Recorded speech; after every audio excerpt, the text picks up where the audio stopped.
नमस्कार मंडळी, मी जान्हवी उवाच या माझ्या यूट्यूब चॅनलवर आपल्या सगळ्यांचं अगदी मनापासून स्वागत. माझ्या आजच्या लेखाचं नाव आहे मठी. बघा, माझा आजचा लेख आवडतोय का? आवडला तर लाईक करा, शेअर करा आणि सबस्क्राईब करा. धन्यवाद. काका मुंबईहून आपल्या घरी पुण्याला यायला निघाले. त्यांची गाडी पुण्यात किती वाजता येते, त्यावेळेला त्यांना घ्यायला जायचं आहे, हे सगळं घरी सगळ्यांना ठाऊक होतं. त्याप्रमाणे राहुल, काकांचा मुलगा, स्टेशनवर गेला देखील होता. पण त्यांची चुकामुक झाली आणि काकांना कॅब करून घरी यावं लागलं. काकांचा पारा चढायला एवढं कारण पुरेसं होतं. अतिशय शांत स्वभावाचा आणि गरीब आहे आमचा माधव, अशीच प्रतिमा होती काकांची. त्यांना सगळेजण अगदी गरीब, कधीही न रागावणारा, ओरडून कधीही न बोलणारा असेच समजत होते. काही प्रमाणात ते खरंही होतं. म्हणजे चार चौघात काका नेहमी शांतच असत. त्यांच्या आवडीचे विषय असतील तरच ते बोलत असत, नाहीतर त्यांना अबोल या सदरातच गणलं जात होतं. संवादाचं त्यांना वावडं होतं असं म्हणणं अजिबात चुकीचं ठरणारं नव्हतं. मोजक्या प्रसंगी ते स्वतःचं म्हणणं मांडत, पण त्यावर इतरांची मतं जाणून घेण्याची, त्यांचे विचार ऐकून घेण्याची अजिबात गरज त्यांना वाटत नसे. कोणी तसा प्रयत्न केला तरी काका आपल्याकडून बोलणं बंद करीत असत. त्यामुळे संवाद कधीच होत नसे. अशा स्वभावाचे काका कॅब करून घरी आले आणि वरच्या आवाजात काकूंना विचारू लागले, कुठे गेलाय कुठे तो राहुल? मला घ्यायला नाही आला तो? काकूंनी शांतपणे उत्तर दिलं, अहो, तुम्हाला घ्यायलाच गेलाय तो. तुमची चुकामुक झाली का? मला घ्यायला यायचं तर गाडीच्या वेळेवर यायला नको का? रेल्वे कधी आपल्या वेळेनुसार धावत नसते. अहो, तो वेळेच्या आधीच निघाला होता. गर्दीत तुम्ही एकमेकांना शोधू शकला नसाल. मी आत्ता त्याला फोन करून सांगते की तुम्ही घरी आला आहात. तुम्ही एकमेकांना फोन नाही केलात का? हो, तू नेहमीप्रमाणे मुलाचीच बाजू घे, असं म्हणत काका घराच्या बाहेर पडले. कुठे निघालात असं विचारण्याची काकूंची हिंमत नव्हतीच. 1 तास झाला, 2 तास झाले, पण काका घरी आले नाहीत. घरात सगळेजण त्यांची वाट बघत, काळजी करत बसून राहिले.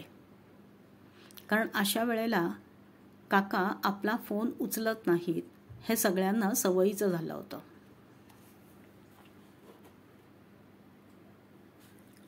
काकांचं डोकं शांत झाल्यावर कधीतरी ते घरी आले आणि सगळ्यांचा जीव भांड्यात पडला. चार चौघात शांत आणि गरीब स्वभावाचे म्हणून ओळखले जाणारे काका स्वतःच्या घरी मात्र नेहमीच असे वागत. आपल्याच माणसाचे उणेपण आपणच कशाला उघड करायचं, या विचाराने काकू आणि मुलांनी ही गोष्ट कधीच घराबाहेर जाऊ दिली नव्हती. त्यामुळे काकांची चार चौघातली प्रतिमा अबाधित राहिली होती. अशा प्रसंगांमुळे घरात नेहमीच एक तणावाचं वातावरण राहत असे. काकांचं घरातल्या व्यक्तींवर प्रेम आहे की नाही हे कधीच त्यांना कळलं नाही, कारण काकांनी कधीही ते व्यक्त केलं नाही.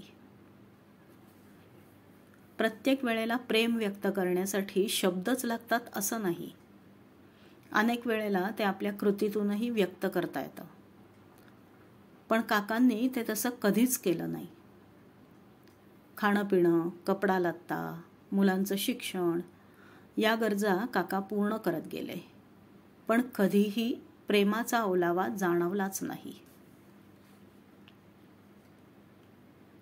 अशाच तणावाच्या वातावरणात एकदा काका म्हणाले, आत्ताच्या आत्ता चालते व्हा, हे घर माझं आहे. त्याच वेळेला ते काकूंनाही म्हणाले, तूही तुझं काय ते ठरव. झालं. 2 घरं व्हायला कितीसा वेळ लागतो. आता रस्सीखेच सुरू झाली. काकू जीर्ण झालेलं, विरत विरत चाललेलं आभाळ झाकायचा, फाटलेल्या आभाळाला ठिगळ लावायचा प्रयत्न करत राहिल्या. सगळे दिवस सारखे नसतात. संपूर्णपणे काळं किंवा संपूर्णपणे पांढरं असं काहीच नसतं. काही वर्षात घरं 2 असली तरी दोन्ही घरी परत जाणं येणं चालू झालं. पण सुंभ जळला तरी पीळ जात नाही. आज काका फोन करून विचारत होते, वैदेहीने काल मला फोन नाही केला. वरच्या आवाजात काका विचारत होते. हो, थोडी कामात होती ती, काकू शांतपणे म्हणाल्या. आत्ता कुठे आहे ती? दे जरा तिला फोन, मला बोलायचं आहे तिच्याशी. ती 8 वाजेपर्यंत कामात असेल, त्यानंतर ती तुम्हाला फोन करेल. मी सांगते तिला तसं, काकू म्हणाल्या. तू कालही तेच म्हणाली होतीस. काकांचा स्वर अजूनही वरचाच होता. हो, सध्या ती एका कामात आहे. 8 वाजता ती त्या कामातून मोकळी होते. मग करेल ती तुम्हाला फोन, असं काकूंनी सांगितलं.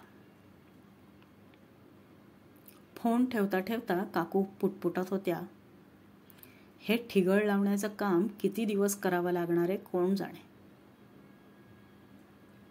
काकू स्वयंपाकघराकडे वळल्या. थालीपीठ लावता लावता विचार करू लागल्या. घर कधी एकट्याचं नसतं. एकट्याची असते ती संन्यासाची मठी. घर हे घरातल्या प्रत्येक व्यक्तीचं असतं. घरातल्या 4 व्यक्ती या घराच्या 4 भिंती असतात. घर बांधताना ते घर पक्क व्हावं म्हणून खूप पाण्याचा उपयोग करावा लागतो.